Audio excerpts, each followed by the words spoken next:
Bonjour à toutes et tous, vous êtes sur France 24 et vous faites bien. Voici les titres de l'actualité internationale de ce lundi. Cherche Premier ministre pour pays de 68 millions d'habitants.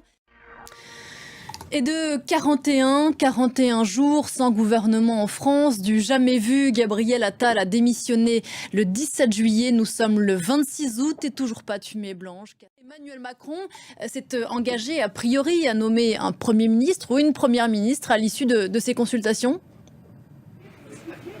Oui, effectivement.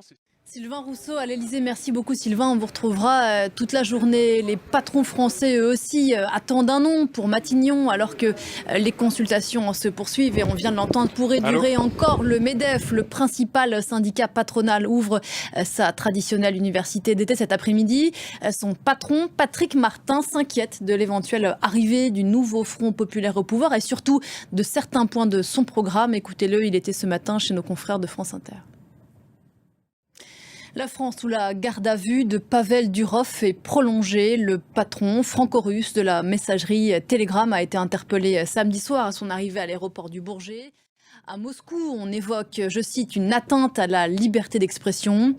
Moscou qui continue par ailleurs de subir une incursion ukrainienne dans la région de Koursk. Alors qu'il y a eu des explosions ce matin à Kiev, la capitale, dont vous allez découvrir quelques images. Autre région du monde, autre guerre, fermée d'ailleurs en partie aux journalistes étrangers, celle qui ravage la bande de Gaza depuis bientôt 11 mois. Aucun accord de cessez-le-feu n'est sorti du nouveau cycle de négociations au Caire. Le mouvement chiite a mené dimanche une attaque d'envergure contre le territoire israélien, mais Israël assure que cette attaque a été contenue. Explication en images, Etanadji. Un regain de tension né de la guerre dans la bande de Gaza, guerre qui se poursuit depuis près de 11 mois et qui est dans l'impasse. Cyril Payen est à Jérusalem pour France 24.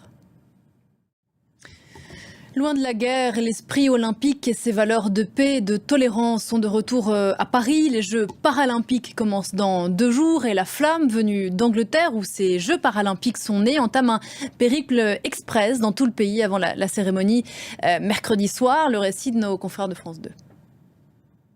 Voilà, et on annonce l'acteur chinois Jackie Chan pour le relais de la flamme paralympique mercredi à Paris. On se retrouve dans un quart d'heure. À tout à l'heure.